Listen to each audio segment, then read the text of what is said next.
So one of the questions that I'm frequently asked is, how do I make my business show up on the first page of Google? So what I'd like to talk about today is to answer that question very specifically for businesses that do business in a local area. So Google is all about making sure that the results that it provides for your searches are really relevant to you. So that if you, for example, are in Charlotte, North Carolina, and you're looking for a florist, it's not going to show you search results for local florists in New York. It's going to show you local search results for florists in Charlotte, North Carolina. So when you have a business that is tied to primarily serves a local area, this gives you a great asset to being able to show up on the first page of Google when people are looking for what you provide. So the three things that I want to cover are how you can do certain things on your website to make sure that your website shows up better when people are looking for what you provide in that specific geographic area. So the first thing, the key, is the address that you use. So a lot of businesses have multiple addresses. They may have a physical address as well as a mailing address at a post office box, for example. Now, Google prefers a physical geographic address. A physical address is something that they look for and provide. They trust that more than they trust a mailbox. So if you have multiple addresses, one of the first things you want to do is make sure that on your website you're using the address that represents where your business is actually physically located, not a mailbox. Sometimes you can get something like a UPS store address or a mailboxes, etc. address or a virtual office. Google sees that, doesn't trust that. If you use one of those kind of addresses, you actually run the risk of being penalized in certain areas by Google. So you want to make sure that the address you're using on your website is consistent throughout your website.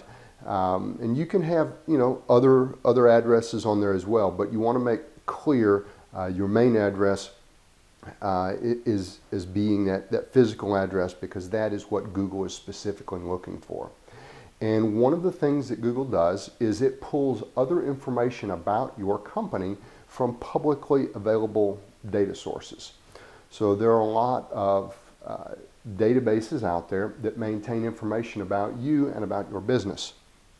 This is information that may be gathered when you registered with the Secretary of State. If you formed an LLC or a corporation, it may be information that it gathers about your business from your filing with the county that you live in, or with the city or municipality.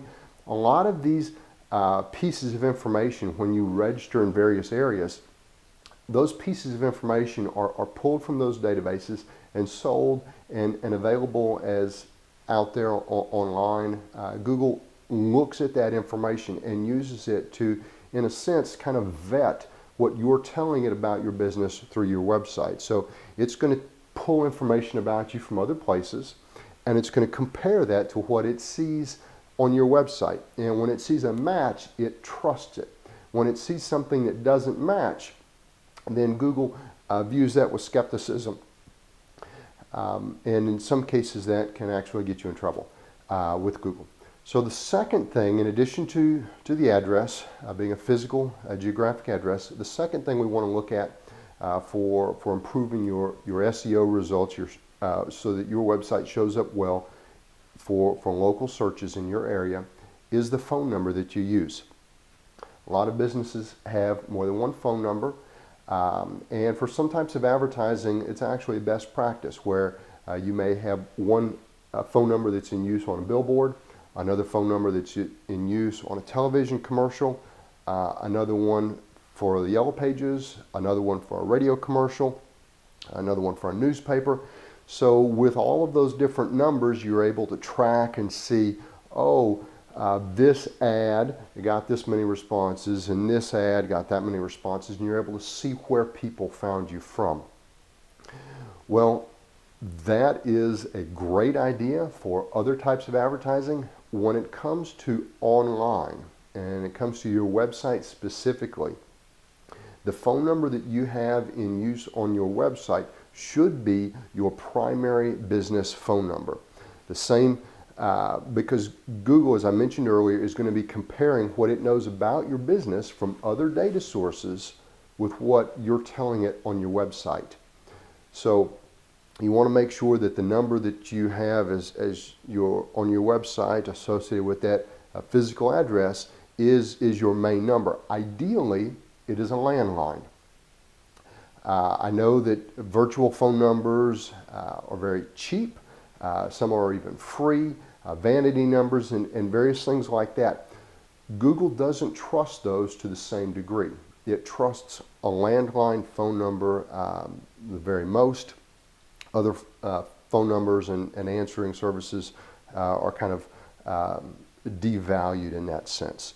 So when you use the phone number, ideally a landline phone number tied to your business on your website, Google sees that. It's able to easily match that up with what it's able to see about your business elsewhere. The third thing that we want to look at for helping your website to really show up well on the first page when somebody's looking for what you provide is something called geotagging. Now, geotagging is simply putting a geographic identifier on certain media files. So the way this is done is that when you take a picture, your camera stores certain information called meta information about when that picture was taken, the date that it was taken on, the time that it was taken, the camera that was used, various camera settings. It will also, particularly if it's a smartphone camera, they have a GPS in them, and it will put a geographic identifier, a very specific latitude and longitude to allow, if you know where to look for that information, you can see the exact location where a photograph was taken. Same thing with video. When video files are uploaded, perhaps uploaded to YouTube, Vimeo, or various other places, they will often allow you to tell them where specifically that video was filmed.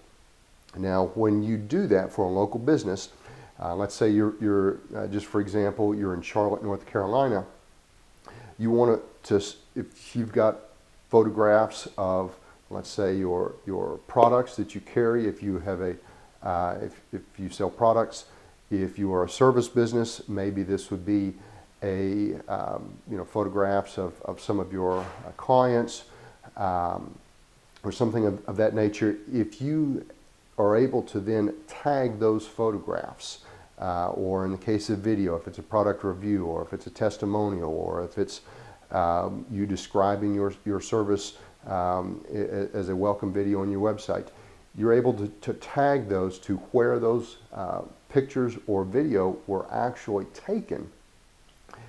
And Google looks for that information specifically when it's looking at your website and it's seeing the pictures that are on there, when it sees the video that's on there, and it's able to see where this was done.